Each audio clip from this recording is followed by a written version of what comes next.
Sometimes it can be good, sometimes it can be bad, depending on the people. It's not safe anywhere. Every time you turn around, someone's breaking into someone's house, someone's being shot, someone's killed. It wasn't hard to find people to talk about crime. Everyone says enough is enough. Tonight, I'm digging into crime numbers over just a 1-month period, starting December 15th to January 14th.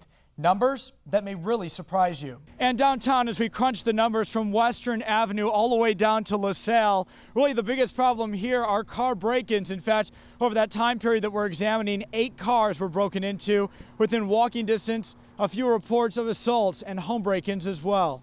I wouldn't say that it's unsafe, but if there's problems with theft, it's probably just because, parking maybe. You have to park kind of far away from where you're staying in your condos, parking garages. That's a message sent loud and clear at this parking garage off Main Street, where the sign says you're responsible for your own property. What we do have a problem with is property crime when it comes to vehicle larceny. Captain Phil Trent with the South Bend Police Department says car break-ins are the worst problem downtown. Go find yourself packed parking lots and you will find, the incidents of vehicle larceny. North of the city, Council Oak and Portage Avenue, another problem area. CrimeReports.com shows that during this 30-day time frame, 3 assaults, 6 car break-ins, and a stolen car, also a home break-in, were all reported. We see it too. We run the numbers. We very much try to use predictive policing.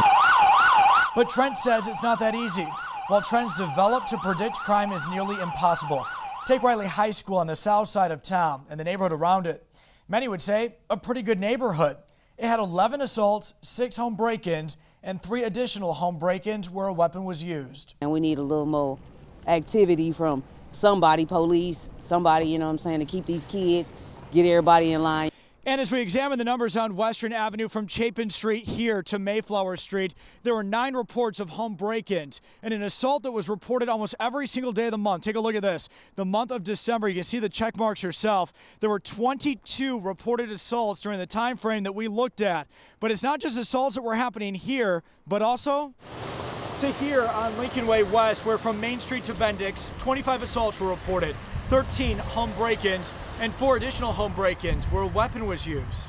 A lot of that is tied to the fact that it's foot traffic. There's definitely some people that are out there that are doing some things they shouldn't be doing. Crime happens all over town. Common Council President Oliver Davis says over the years, incentives to have police officers live in the city have been cut from the budget. But he doesn't think that's the answer anyway. I think that officers living in the city can be a benefit. However, we have to look at what the state law is. I think more police on the beat would probably be better. State law says police can't be forced to live in the city they work. For Davis, he believes the answer is stepping up patrols. We have a minimum of 19 have to be on any kind of beat at this present time. And I think we need to increase that number. Come summer, that will be discussed as city negotiations get underway with the police force.